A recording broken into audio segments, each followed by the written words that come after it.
Just think of it as the rough draft of the podcast world. This is the Newbie Writers Podcast with your hosts, Damian Boat and Catherine Bramkamp. Hey, this is episode 211. Well, that's a bit of a tongue twister at first thing in the morning. Back for another week. Catherine, how are you? I am pretty good. I did not have the same kind of week as I had last week, so I'm good. You are still exhausted, so we'll let you own bad weeks right now. You I can know. charge that. I need a break. I need a break from bad weeks. Yeah, you do, definitely. It sucks. Oh, doing a late shift. Nothing like doing a late shift in a shopping center. Ooh. Like just people around. It's annoying. People around. People, all these damn people in a mall. What are they thinking? And Really? you think of like job satisfaction. A part of our job was to clean these like big screens down. And so we're walking to this shopping center with a trolley full of like cleaning gear. Uh-huh. And people were just looking at us as we're walking past, and part of me really wanted to stop and say, I'm not a cleaner. I don't know why. I think you should have rolled through and just yelled, "Bring out your dad! Bring out your dad!" Ding, ding. Yeah. Right. Ding, ding. But sometimes people who are in shopping centers have no sense of humor. Have you noticed that? Yes. Especially when you ask them to move. Oh, really? Excuse me. This shopping center is actually closed. Why are you in the food court? Just looking like, whatever, man. Some people never get out of the food court. Well, I'm going to leave that well alone. Just leave that alone. For fear of fat emails. So we have a fabulous guest with us. Who's not KJ fat anymore. Landis. Yes. Did you already ask KJ what her initials stand for? No. What's the KJ stand for? It's Kimberly Jane. Damn. But I've worked in so many restaurants, bars, and in countries where they don't speak English that they would always twist up the letters of my name. And KJ kind of fit. And also, when people speak with me on the phone or get a letter from me, if I sign it KJ Landis, there's no gender discrimination either way because they're not sure what they're getting. That's awesome. Oh, I like that. Actually, I saw a funny meme on the net that had a picture from the Titanic movie and the guy yelling out, was it women, children, and then men to evacuate? Then it cut to one of the main characters going, I'm trans. Love that. How are we going to sort this out? I know. Gender equality is fine. Anyway, so yes, KJ. If you're happy for us to run with KJ, we'll do that. Because it's a good reason. I mean, if they don't have one of our pet peeves, KJ, is nom de plumes. And people writing under different names, and they get really coy about it. And we had one person who said, "Well, just put it under my other name so people don't know who I am, and do this and do that." And both of us were like, "It's okay. No one knows who you are. Pretty much can go with your real name. You're not that famous." Yeah. Just FYI. But then I can't help myself, and so when the show starts, and today we've got guest on Catherine, and it's like that's not the name she said she wanted to use. Deliberately did it. Can't help it. Yeah, he'll out you in a hurry. So that's why, unless it's a good reason. I like mispronunciation and gender neutrality. Great reasons. So, why do we have you on? Actually, let's cut to the chase. Catherine said so. Yes. So what are we doing? We have KJ on because you have 3 books out now, right? Yes, I have 3 books out, and it's definitely children and labor of love. 4 years ago, I lost 50 pounds in 60 days, and all my coworkers thought I was really sick. And when I shared with them that I wasn't sick, I just was not eating all the junk in the restaurant and the desserts and the breads and the cakes, pies, pastas, that I decided to make a shift.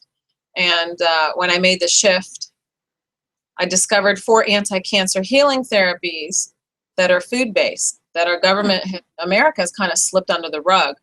And little by little, I was asked to help other people. So I kept notes, and I was coaching, personal training, and I was invited on some radio shows to talk about my fat loss journey at 46. And when I was all done, I just threw the box under the bed, and my husband got mad at me. And he's like, honey, you can't keep the box of notes under the bed. And I'm like, okay, I'll put them in the basement next month. Like, that's not what I mean. He said, you have an obligation to help people in a big way. Oh. Did you make people feel strange? So when they said to you, are you unwell? And you're like, no, but I'm on this amazing cancer diet. I told them that they wouldn't have asked me the question if they weren't looking at themselves in the mirror in some way. And if they want my help on fat loss and rejuvenation and feeling good as we hit mid-age and on, come hit me up. But if you're just going to try and sabotage me and ask me to have another piece of cake when I've already told you I've given up cake, then we don't have to have a conversation at all. Yeah. Yes. Yeah. Well, Fair enough. So just because I stopped eating sugar and it took me way longer than you to lose way less pounds than you did, just saying. Is there a secret, or were you doing something maybe a little bit different than just like, quote, not eating sugar? What are some of the things that you did that precipitated? Okay. I specifically ordered a hormone called HCG, which is very controversial because it's a pregnancy hormone. But if you go on a very restrictive diet, eating only fish, seafood, and vegetables, and no fat, and drinking a gallon of water a day to flush whatever fat that you had out, then what you find is the HCG mobilizes the fat that your body does not need to survive and uses that as fuel. So if you're eating a low-calorie diet, your body doesn't have the muscles atrophy, and it actually uses your body as fuel. Just like pregnant women who are starving in India and Africa, they give birth to 10-pound happy babies, and the women are svelte and working in the fields the next month. How is that possible? The body turns the body fat into fuel to feed the child. Well, if you're not pregnant and you're on a very low calorie diet with the addition of this hormone, it acts in the same way. Oh. You know what? And you just get it off the internet, or is there a back alley you can go to, or how do we get this? I got mine from a plastic surgeon, and I actually had talked to her about liposuction, and that really upset my husband.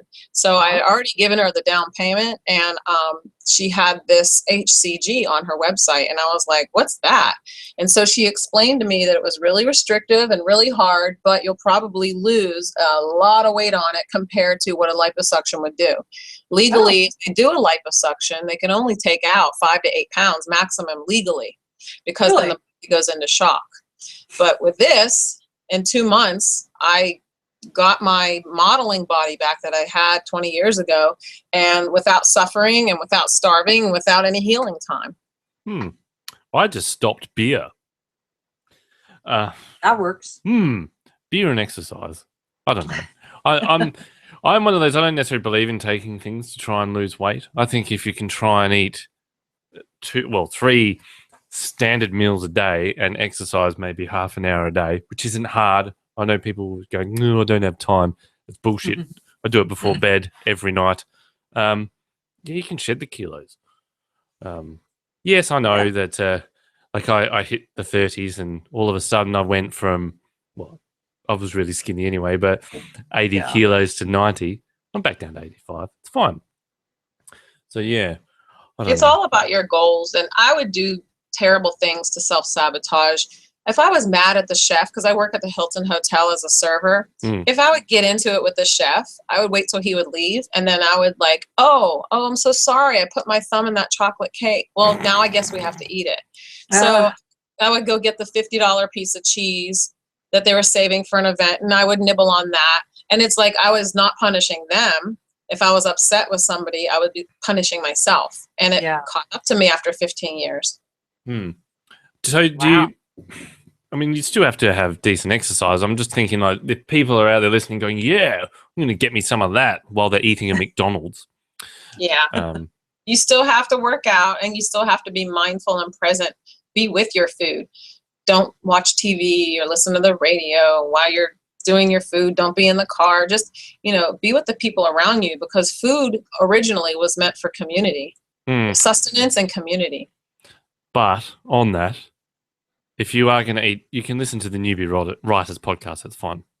Yeah, that's okay. Mm. In fact, it might help you lose weight. Yeah. Just saying. Why? It's educational. We are all about education. It's absolutely right. Well, you do lose a lot of fluid if you start to vomit, and if you're listening to our show, it's probably going to happen. Service we offer. You can blame us. Right. So yes.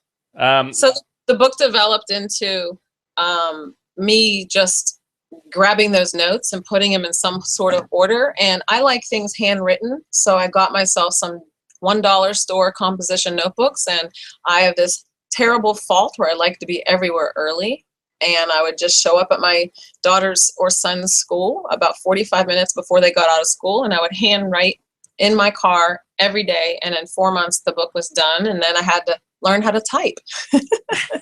Oh, God. So you entered it into a Word document? After I learned how to type, yes. After you learned how to type. Well, then you picked up another skill. See how great book writing can be. Yes. Do all sorts of stuff. And my children are actually responsible for that, because my daughter was in 3rd grade at the time, and she says, "Mom, I'm going to get you the special website for children. You just follow the instructions from Dottie the dog, and you're going to know typing in no time." Jeez. I don't know if that's a compliment or like a serious slam. I mean, thank you.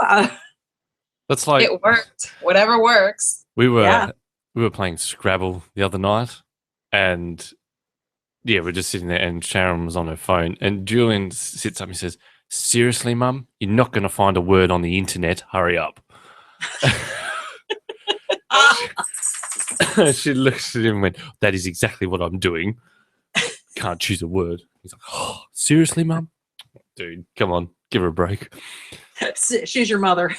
She'll be important later. Yeah, that's right. I don't know. So if you typed it up, you've got this book, then what did you decide to do with it? Did you think, should I self-publish this? Should I, approach a publisher? What was your next step? Those questions I had, and as luck would have it, one of the other parents on the elementary school playground just happened to mention that her sister is a bigwig in Hay House Publishing Company, which is a self-help and health and spiritual book company. Mm-hmm. And they were hosting a workshop in San Francisco just the week I finished writing my book by hand. Oh, so she contacted her sister, and her sister gifted me a $500 weekend workshop. Wow. How fun. So I attended the writing workshop and made my decision to go with Balboa Press, which is the self-publishing division. Mm-hmm. They're more expensive than the others, but for me, I did submit, and I still submit, because if you have self-publishing rights, you still own all the rights, and you can just change a word or two or edit or write a new edition and resubmit to traditional publishing houses. But because I was coaching so many people, and I do this for free, and I was teaching wellness workshops at libraries, senior centers, hotels, I wanted my help that I discovered for myself to help other people. And it wasn't about the money. And it was more important for me to get the word out than it was for me to wait 2, 3, or 4 years to have a traditional publisher say, "This is a great idea." Right. So then you go through the editing process, though? How'd that go? They have a package where not only do they do all the legalities, but they go through your manuscript and give editorial suggestions. So I self-edited 4 times on the first book based upon their suggestions. And then the second book, I edited 4 times on my own because I knew exactly what they were going to say, because my errors are similar in my writing style. So superior self, reaching superior health for a superior self, is all about basic nutrition, movement, how not to fear dietary fat, anti-cancer healing therapies that are food-based, and how to build a tribe of support when you're making lifestyle changes. So, but if you self-edit, only because we've been through this, we did our edits backwards and forwards for our book. When it then got sent off to the editor and came back, it was interesting to see. We're both like, oh, we missed a bit, or we missed a fair bit. And then they missed a little bit. You can go backwards and forwards. So is there Oh, yeah. that fear If though? you don't want to pay for an editor, go give it to your family and friends, because they're the ones that are going to be honest enough to say, well, this paragraph is shit. We already do that to each other. Yeah, so exactly. We got that down. You need to, because I find that if you give it to certain family members, they go, "Oh, this is amazing! You've written a book. Well done." Like, that's not the answer I wanted. Yeah. And then you don't want to put it out to the internet either, because let's be honest, I want you people to buy it. Yeah. So we don't want you to be beta readers. So please buy our book. We'll get to that point where we have to flog the book at every podcast, but we need to have it out first, don't you think? Yeah, this is true. Yeah. So when you sent it off and you had some editorial things come back, how was your reaction to that? Did you sort of sit back and go, "No, I don't want to make those changes"? Because it's very easy to do that. Well, because it's your baby, and your baby's perfect in every way, even though they do need their diapers changed. So I had to change the diapers on my little baby and go with some of their suggestions and ask them questions on how to maneuver some of those answers that they were asking for me, because like I said, the whole tech world was new to me. I didn't have a Facebook. I didn't have a website. I just learned how to type. I mean, I'm a baby at all these things, and they were nice enough to go back and forth 6 times every other day. That's part of being with a self-publishing house where you pay them, is that they're going to take care of the legalities. They're going to sit and chat with you over and over again. And every step of the way, there's different departments that would help me out. And they got the copyright, the ISBN codes, what part of the bookshop it would look best in, a design team for the artwork. So I'm very satisfied with them. And I actually did a self-publishing companion workbook, which I did use through them. It's only available on an ebook. And I had my Junior Mouse Squad, my children, design the cover of that one. Oh. How'd that go? Well, I have really intelligent kids, and right now at age 12 and 15, they are the Mouse Squad. So they do everything tech in the house. Nice. You have to, sometimes you have to give birth to your tech group. That's what I had to do. Yep. You have to make them yourself. It's a good way of going. I'm not going to get involved with the tech talk. Don't This get house involved. is way overboard. Because you have to be the tech squad for your family members as well. Yes. Yes. Yes, you do. So tell me about the book about your current one, which is how to clean up your life when the shit hits the fan. I know you didn't say shit, but I like to say it on the air because I can. Yeah, it's cool. Yes. Tell me a little bit more about that, because that's your third. So are you creating like a collection of books? Yes, I am. Related? Yes, and they're related. So the first book was about physical healing and health. The second book was the workbook, companion workbook. And the third book is how to clean up your life when the boop hits the fan. And the subtitle is Superior Yourself 2.0. And this is the second in the series. And this is all about mental wellness. It is about when I was helping certain people and I was coaching them. And remember, I'm doing this all for free because it's my passion. One day I'll get paid, but right now it's free. And I feel like, why do they remain paralyzed? Why do they remain stuck? So we would have to dig deep. Why do you allow your coworkers, friends, and family to say, just one bite of blank? So we would dig deep, and we discovered that how, why, and where we get stuck in the first place. And sometimes it's stress from a childhood trauma. Sometimes it's everyday life drama, like work related. Sometimes it's traffic related. Sometimes it's rape, hurricane, assassination, violence, tsunami, any sort of issue.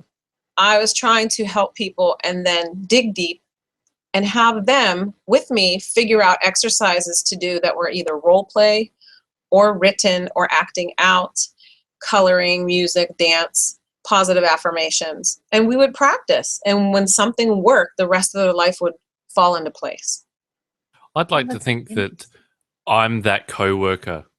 The reason Reason being, one of my You are part of the problem and proud Yes. of it, right? right. So one of my employees is a bodybuilder, really into it, gym every night. And when he started work with us recently, I said, just be warned. That is going to go out the window so quick. He's like, no way, man. And he cooks all his lunches and everything is super healthy, restrictive, whatever. I'm not like that. And yes, the other day, I hear this crinkling sound and I turn around. I said, you're eating a packet of chips? And he looks at me and he says, yes, because you had salt and vinegar chips and I really like them. So I went and got some. And I looked at him and went, haha, it starts. And then he says, like 3 days later, I haven't been to the gym for like 3 days. I said, told you, you're going to be obese soon. So, yes. So you are the bad coworker. You're the bad boss. Yes, and because I'm skinny, it makes it even worse. It's like, how come Yeah. you're eating a donut at 9 a.m.? It's like, well, I'm hungry.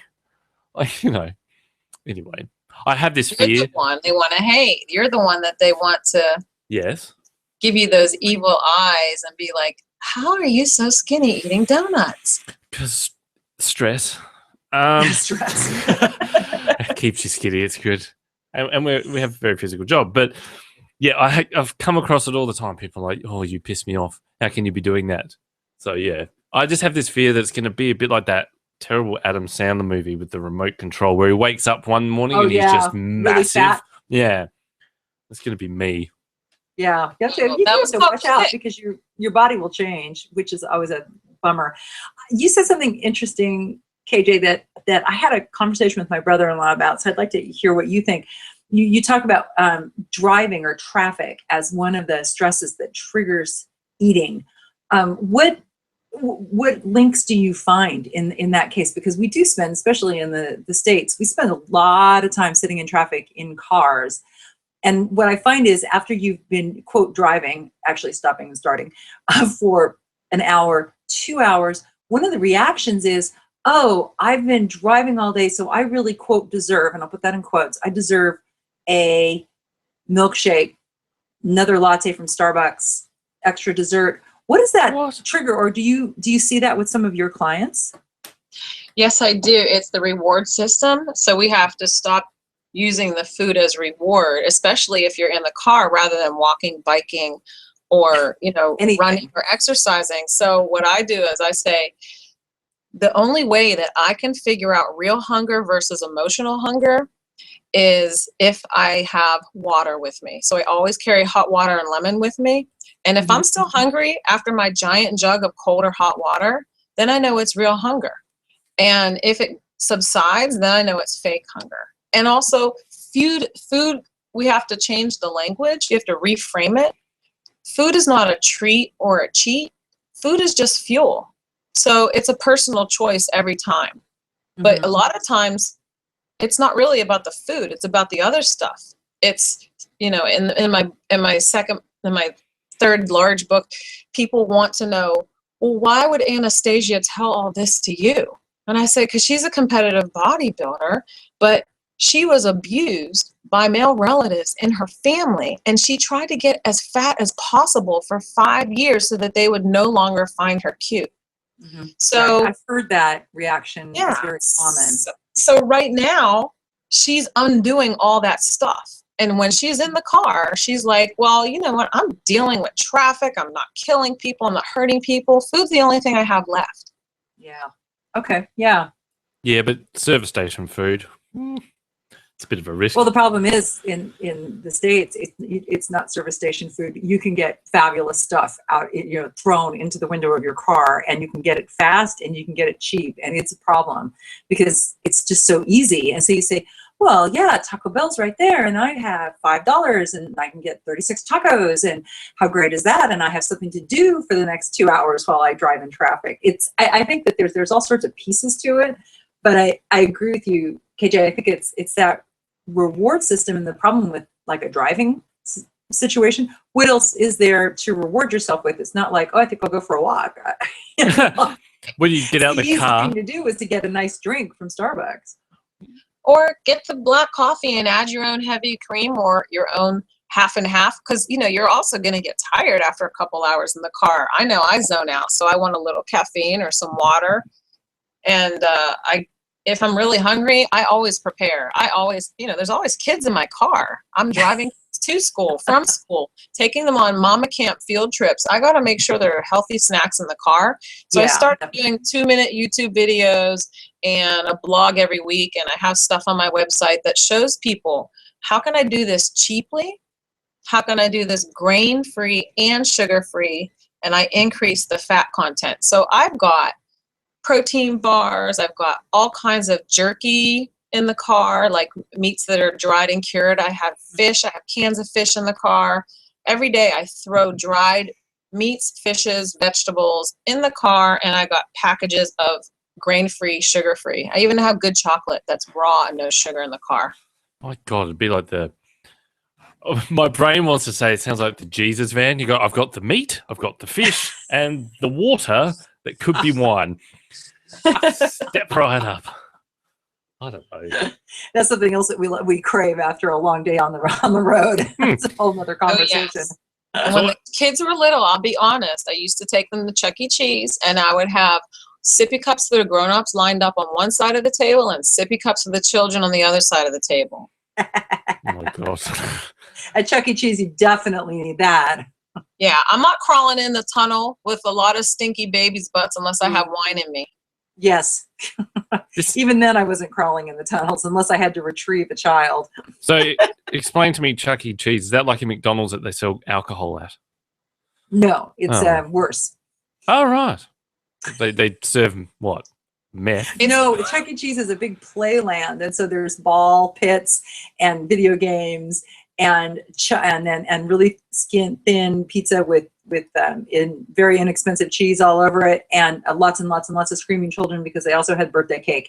It's pretty much hell for adults, which is why I'm glad they have alcohol, because really, yeah, there's nothing else you can do when you're there. That sounds disgusting. Oh, it is. And there's these tubes and tunnels with balls, and you have to climb through the tubes and tunnels to either chase your children or get your children or make them laugh. Or like retrieve the balls that they want from the other tubes. You're actually climbing through tubes at a playland where everybody's been eating cake, beer, pizza, and wine, and there's a giant mouse that comes and sings and dances to your children. Right. The stuff of nightmares. How come this isn't like a horror movie? Doesn't it sound like it? Hey, kids, get in the tube. Yeah. And since it's such a cultural icon that there's so many visual references in pop culture of the large mascot singing to crying children in front of collapsed birthday cakes and such. It's a very popular trope, but the experience itself is quite intense. I think I managed to talk my boys out of Chuck E. Cheese. We went like once, and I moved them over to Scandia, which is a little bit better, and there's no large rodents.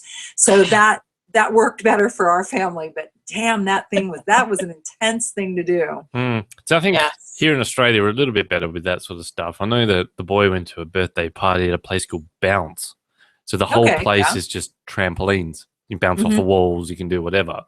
But again, who thinks of the people that come up with these things must be a little bit like off tap, because you think about this just from an outsider's point of view. You've got a whole group of kids that you feed them up with all the sugar, the fairy bread, the cake, and then they're like, now this whole warehouse is trampolines. Go bounce around for half an hour. Yep. No, thank you. I don't want to be cleaning that up. Yeah, who's going to clean that up? They can't pay me enough.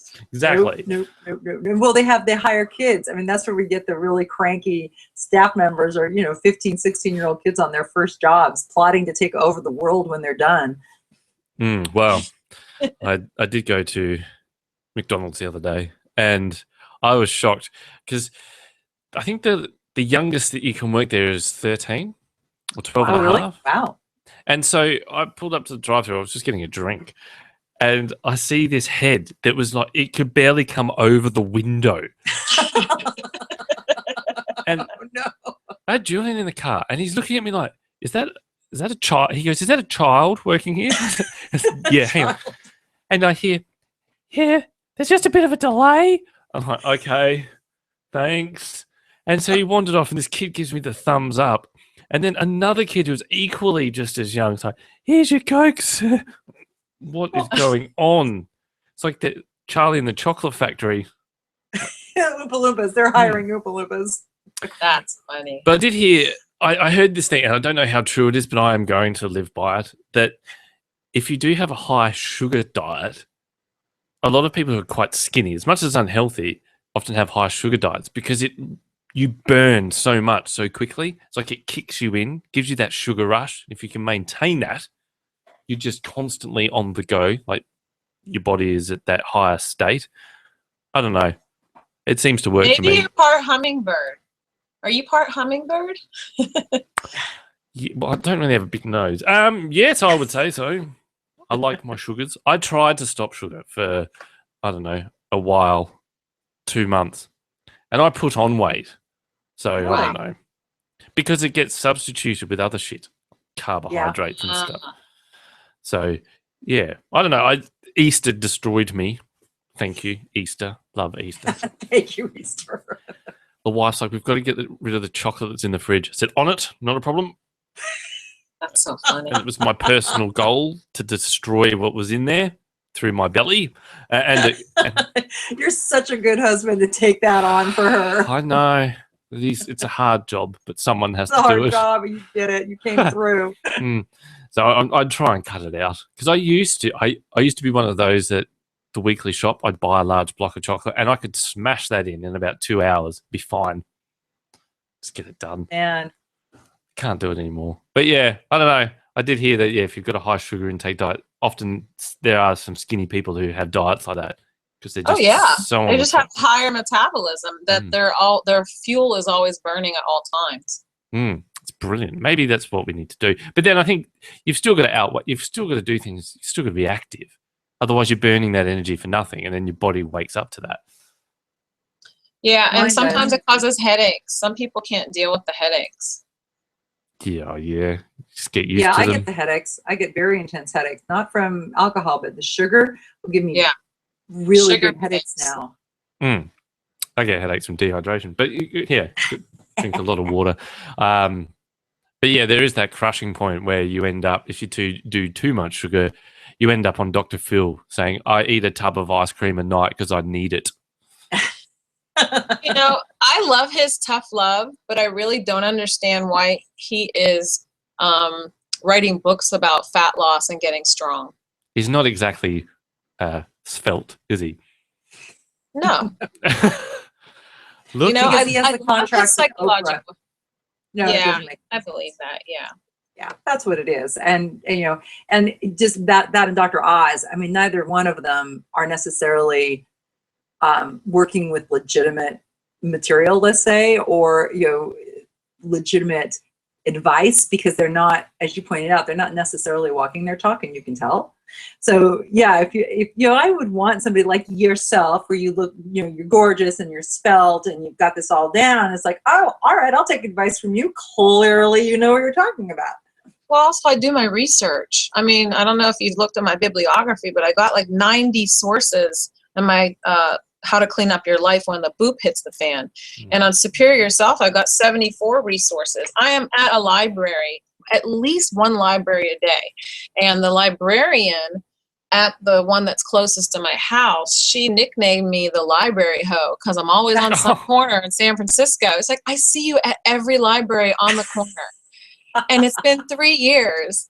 So, because I hit the libraries and I'm on the corner and I'm doing my research and I'm constantly learning, and I listen to cutting edge lectures from UCSF. I'm always taking certified courses from Stanford Medical School, Bloomberg Health of Business, Johns Hopkins University. I'm even taking courses in other countries that are certified. So it's really important.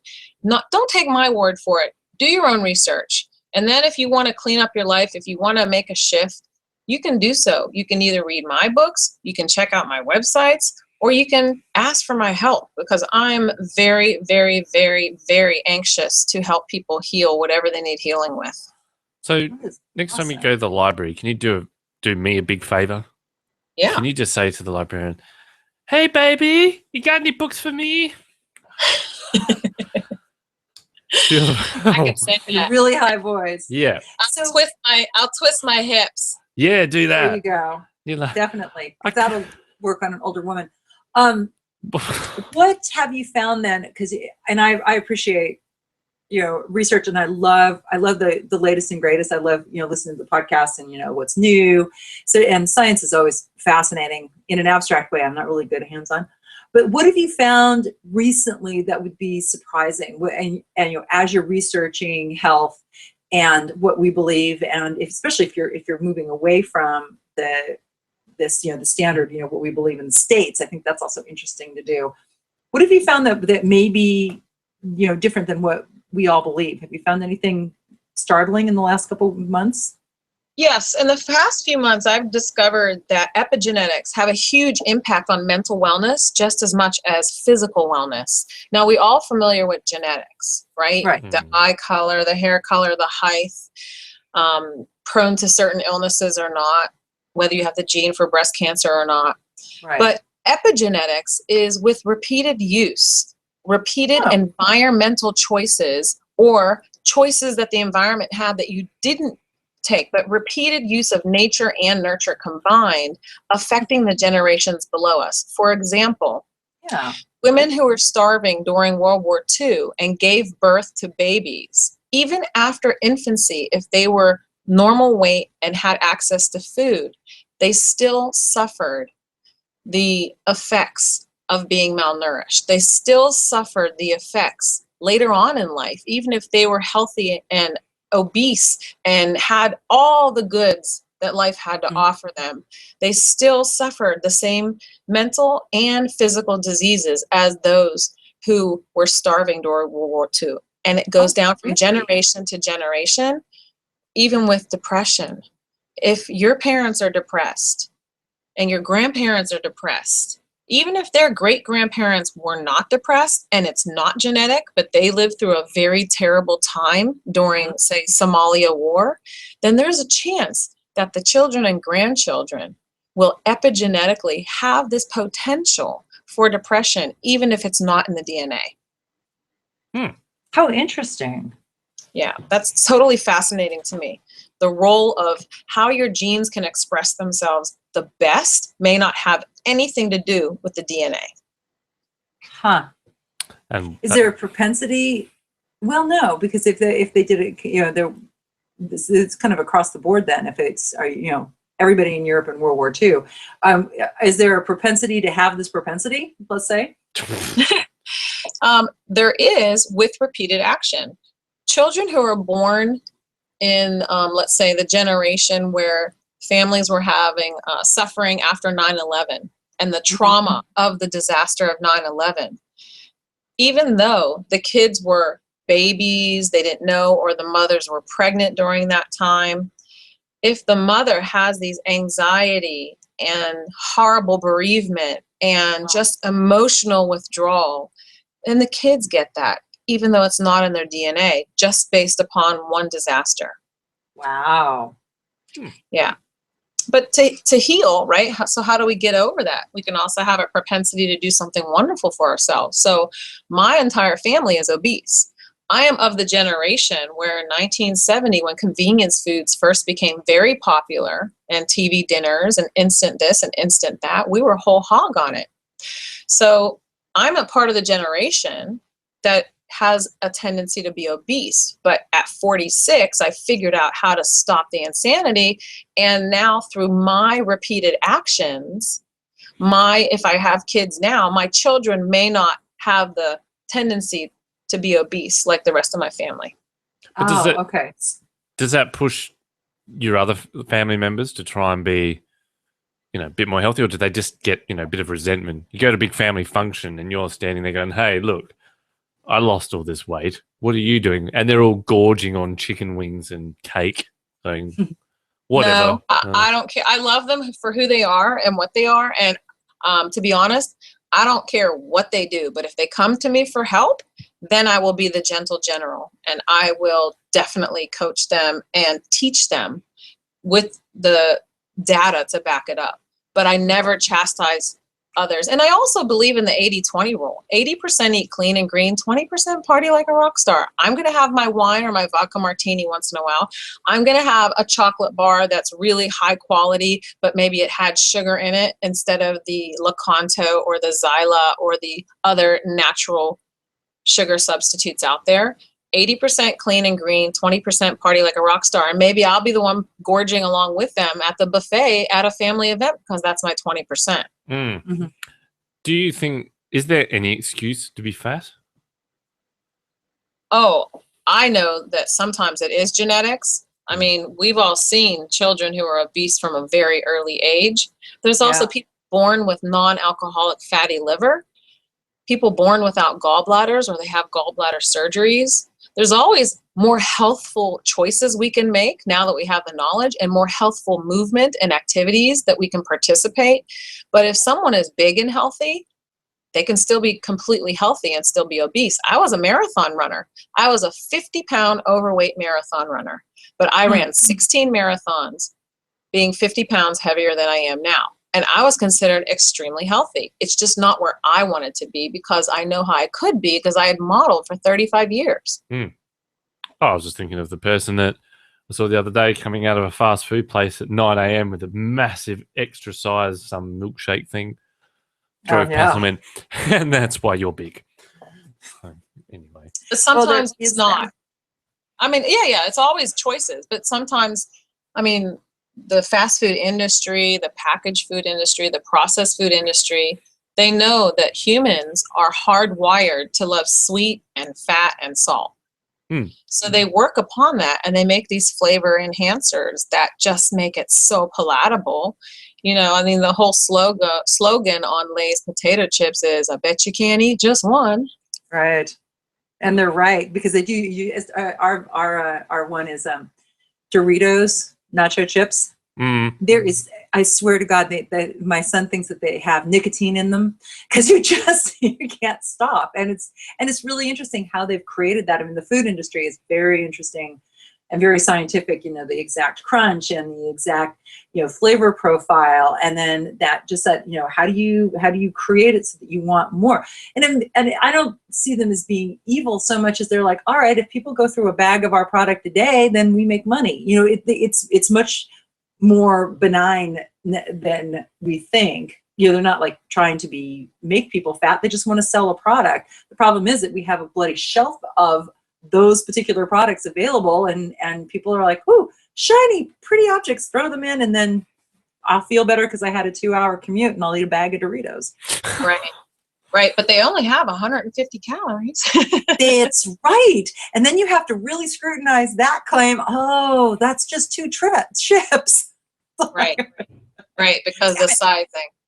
Yes. Right. I always look for that. Yeah. Because I teach critical thinking. It's like, well, let's really examine what this claim is. While you're eating your chips. Have you ever eaten chips in front of your class? class? I have to be careful of chips too. They're tasty. And, you know, you can just burn through them. You know, totally. So what do you, we've got how to clean up your life, how to be your superior self. So give us a couple more tips and then we'll move on to a couple of other things. But tell us where we can find you, and tell us, you know, if somebody's struggling, they want to start losing weight, maybe a couple, like what's like the one thing they could start doing that would make a difference, or change that would make a difference? My number one lifestyle change that will make you more healthy is slowly increase your water until you hit a gallon a day. And how do we do that? The first 3 weeks, you will be using the restroom at night, but it will identify whether you're emotionally hungry or whether you're truly hungry. And second of all, if you are changing your life and trying to have a fat loss, the way that fat leaves your body is through sweat or urine. So the more water in, the more water and fat out. And it's a kind of detox, because if you're stopping the processed junk foods, what will happen is you're going to get headaches, and water helps with headaches. It does. Excellent. So drink more water and don't get in the car for that 2-hour commute. Would that be right? Right. And for the mental wellness, I say that we have to learn as humans how to say no. We have to learn how to say, no, thank you. I'm going to take time for myself. No, I'm not going to do that 10 honey-do list. I love you and I married you, or I love you and I gave birth to you, but I'm not hosting a birthday party with 12 8-year-olds at a hotel. Oh, and by the way, your dream is to have a food fight in the hotel. Don't you know I work for that hotel chain? Do I want that? I'm sorry. Today the answer is going to be no, so that I'm not going to stress out and have mental issues later on in life that eat away at me. So we have to learn how to say no and love ourselves more so that we can be our most authentic selves. And then when we are ready to give to others in a very good way, that we're not resentful. See, I was thinking you went way off where I was thinking that was going to go. When you said you've got to learn to say no, I was thinking it was going to be a case of when you hear, would you like to upsize that for $1? And you say, no, that's a stuff. That too. No. That would not be a miss in this scenario. I was like, would you like to would you like fries with that? No. Yeah. Well, I do let my kids have food fights at home, but I won't let them do it in a hotel where I work. God, you think? No. I know how to clean. That's good, but I'm not going to get the bosses looking at me weird. No, I agree. Where can we find you? You can find me at superiorselfwithkjlandis.com. And my books are available on any online retailers. And in San Francisco, they're available at Folio Books and Books Inc.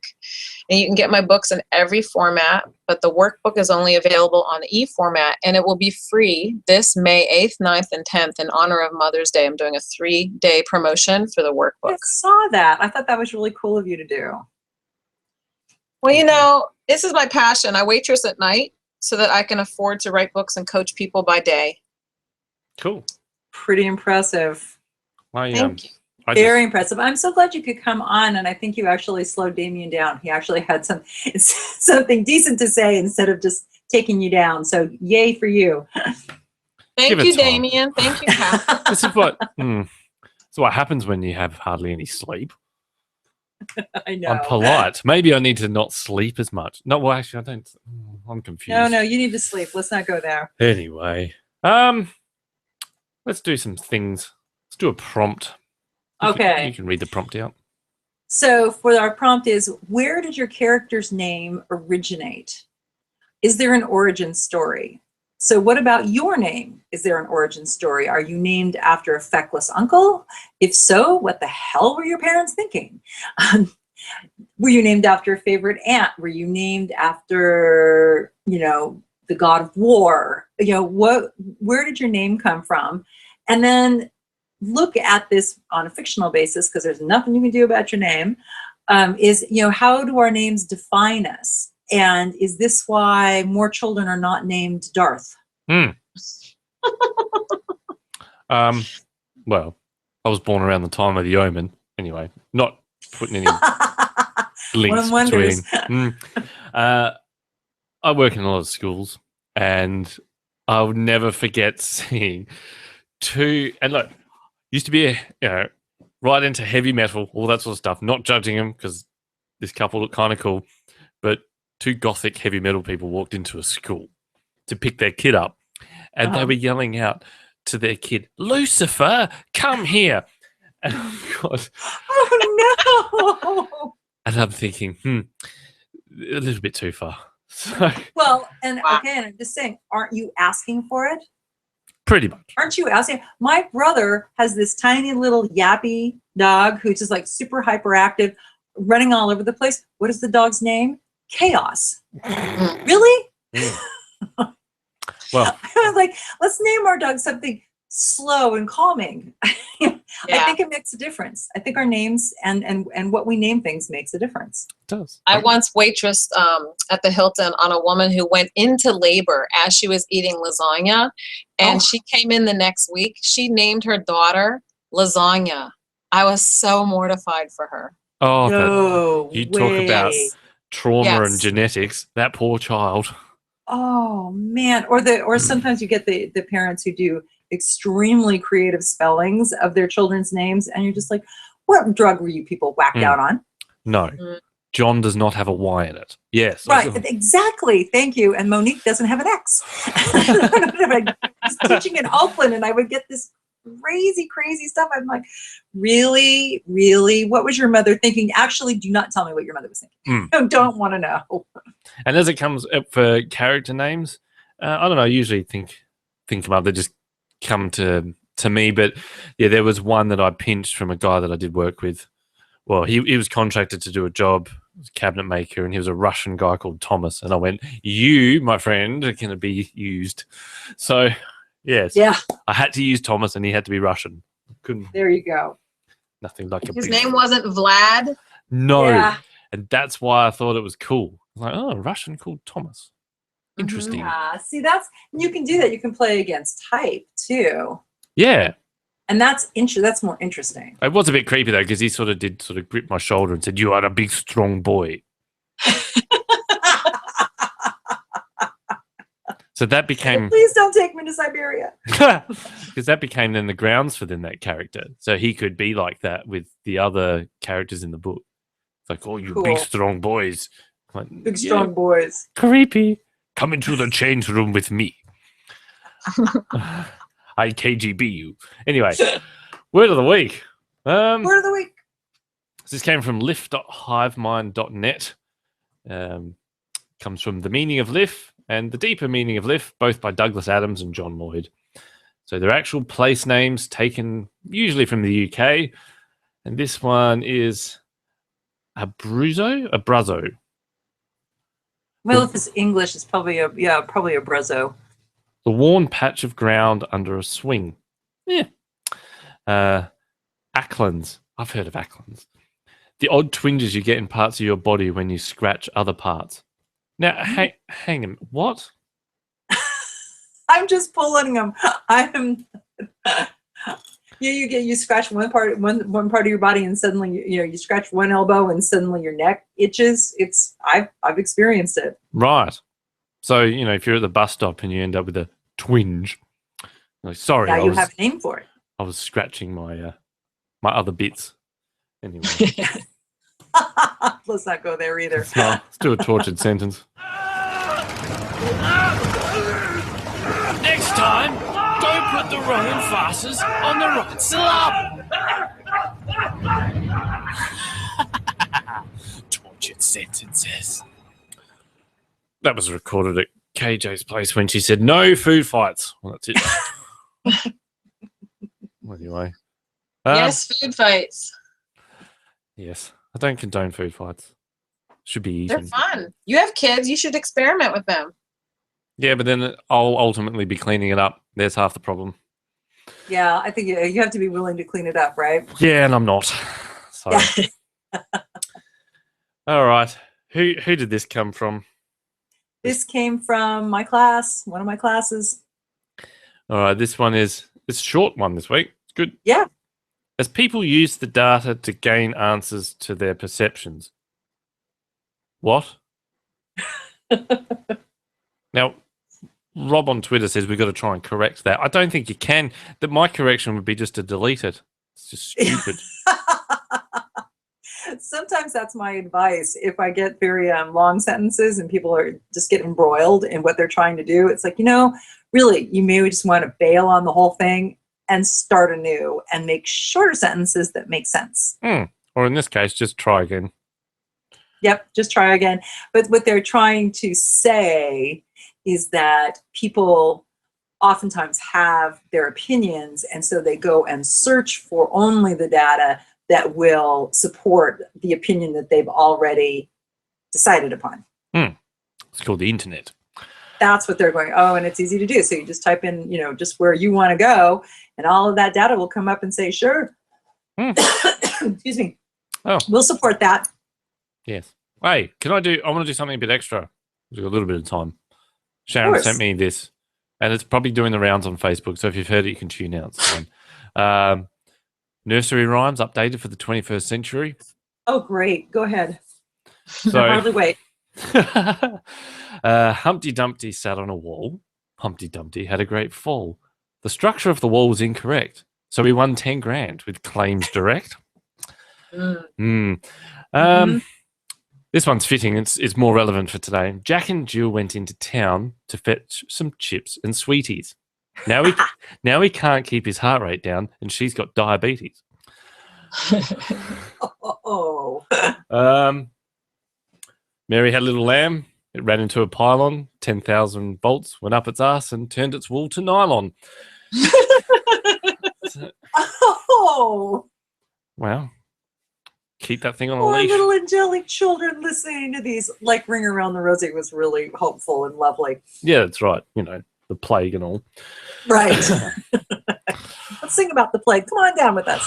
Yes. And hold each other's hands because, you know, pass it around. Let's just pass it along. Anyway, all right. Well, that'll do it for this week. What have we got on next week? We have Alan Ledden, who is my publisher and yours now Oh. for our books, both books, and we're going to quiz him and find out what the heck happened to Future Run. So this will be good. And I will precursor this by saying I emailed him and said, you know, it's cool that you're coming on the show, but it's me. Try not to be offended. To which he emailed me back. He says, I can take a joke, Damien. Good. So it was good. As long as we're clear. Just as long as you signed a contract, you're good. Yeah. You can't get out of it now. So, You guys make me want to write fiction now. You All the should. creative- You should write fiction. I I have don't to write know. We books. sort of wrote fiction. We made crap up. I mean, I don't know. Does that count? Yeah. Yeah. Don't write like we Okay, talk. so that's what we'll do next week. We're going to talk to Alan. Yeah, and we're picking his brain about why he said yes when that manuscript came through. That's going to be the core of it. Yes. Like, really, man? Are you that desperate for work? Anyway, Well, I don't think we have to go overboard on that. I don't want to have him second guessing himself. can't, too late. It's done. Anyway, all right. So until next week, we'll see you then.